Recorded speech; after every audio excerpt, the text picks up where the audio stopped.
Hey everyone! Today I'm going to fill another page of my sketchbook and try to talk a bit about how I approach drawing clothing and other types of drapery for characters or movement, or at least how I've been approaching the subject in my recent studies.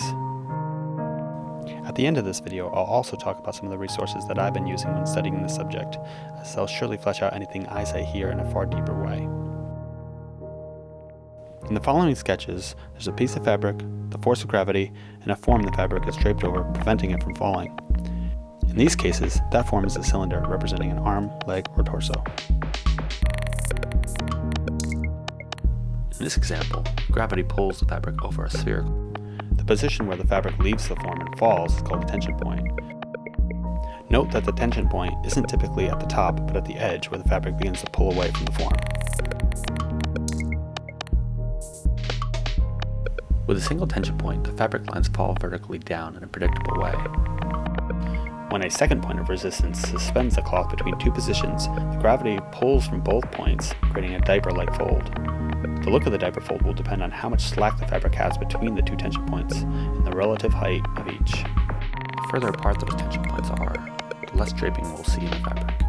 Ultimately, we'll lose the effect of gravity altogether and just see the lines radiating between the tension points.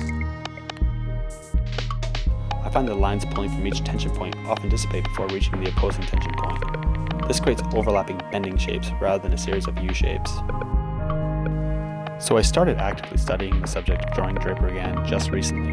I felt my character work was suffering a bit from my lack of confidence in this area. I've typically focused on studying the figure itself, gesture, anatomy, etc., but then neglected this area of drapery.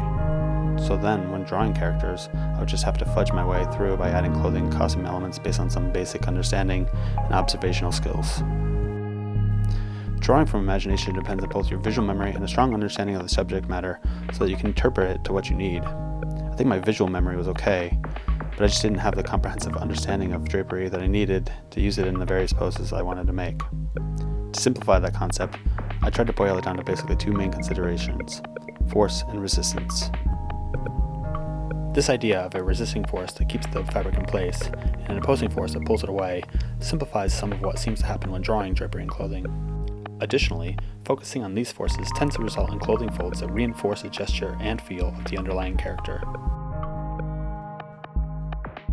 Where that resisting force is an obstruction from another object, such as the ground, or a collision with the cloth itself, it generally results in a compression fold or a half-lock fold.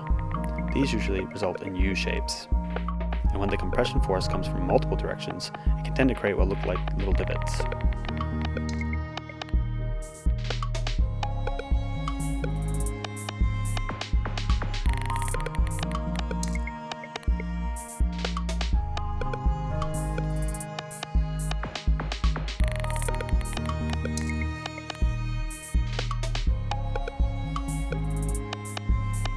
When studying a subject like this, I generally look for multiple sources to try and cross-reference the information.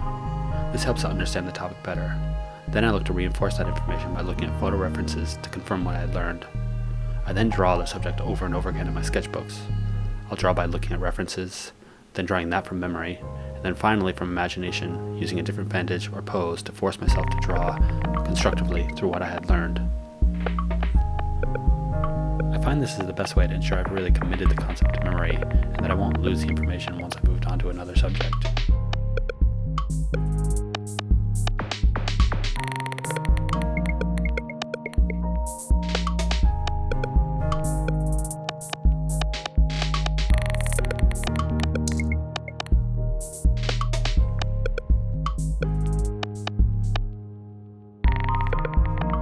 Tension points pulling from two different sides of a form can create folds running both lengthwise and circling around the form.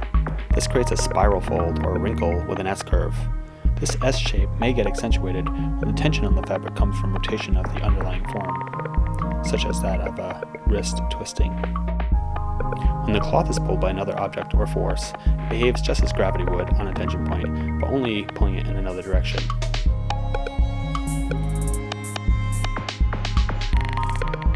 Drawing a costume, tension points will be anything restricting free movement of the cloth, such as fabric seams, belts, boots, or accessories, in addition to the moving body structure of the character itself.